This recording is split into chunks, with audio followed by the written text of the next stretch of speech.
ए काना भावच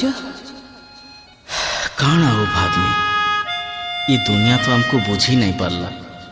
आमर खुशी देखी सही नहीं पारला घर लोके भी हमको दाऊ साधिले पीरती टंटी चिपी देले हेले हमको केही अलगा कर नहीं पारो गुटे जन्म काना 7 जन्म तो आमे सांगे रहमा हेले ई जन्म थी दुनिया के देखाई दमा जे आमे गुटे आऊ सांगे जीचू और सांगे मरमु हाँ आमे मला हाथरू जानबे आमर गुण गाइबे हमको हेते करी कांदबे हाँ, जिते दिन तक ई धरती गगन थिबा आमर पीरतीर धारा बहुथिबा ई लवर्स पॉइंट साखी रहबा आमे पछे मरी जिमा आमर प्रेम अमर ही रहबा हाँ आमर प्रेम अमर ही रहबा अमर ही रहबा अमर ही रहबा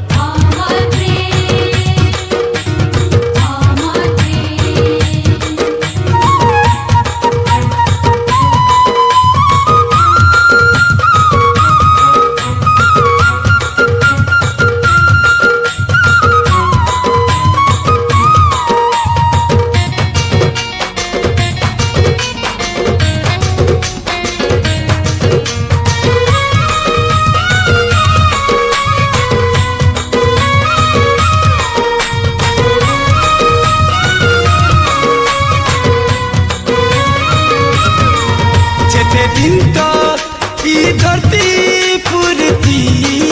चांद सूरज थिबा जते दिन तक ई धरती पुरती चांद सूरज थिबा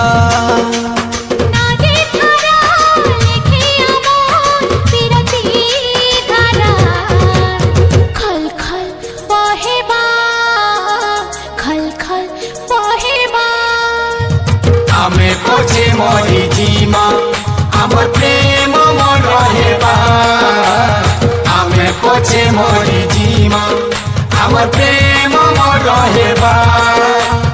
आमर प्रेम आमर प्रेम आमर प्रेम आमर प्रेम आमे पछे मरी जीमा आमर प्रेम मन रहेबा आमे पछे मरी जीमा आमर प्रेम मन रहेबा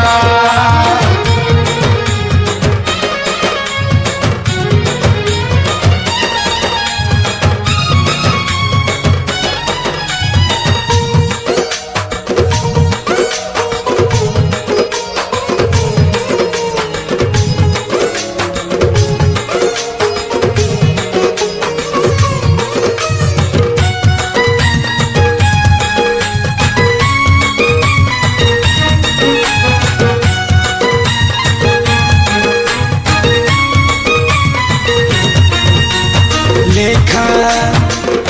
है बापुती पुराने आमो गथा मोर कहानी लेखा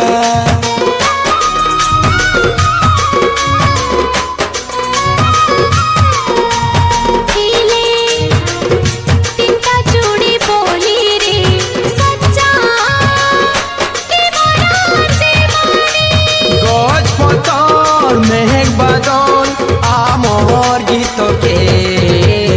गुनगुन गाएबा आमे पछे मरी जीमा आमर प्रेम मन रहेबा आमे पछे मरी जीमा आमर प्रेम मन रहेबा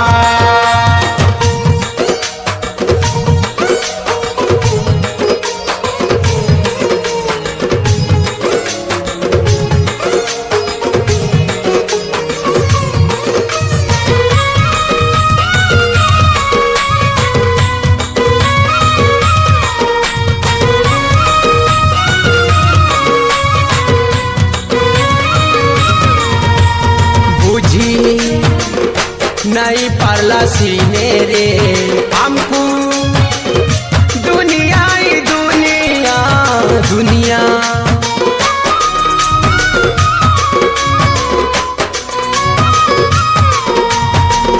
सखी रहे भाई लवर सोए प्रेमी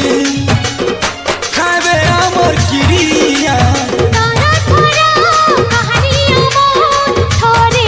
जे सुनबा थर थर कांदबा थर थर कांदबा आमे पछे मरी जीमा आमर प्रेम मर रहेबा आमे पछे मरी जीमा आमर प्रेम मर रहेबा जेते दिन तक ई धरती पुरती चांद सूरज थिबा ते दिना ई धरती पुरती चांद सूरज दिवा नदी धारा लेखे আমার পিরতির ধারা खल खल बहे बा खल खल बहे बा आमे पछे मरी जीवा आमर प्रेम मर रहेबा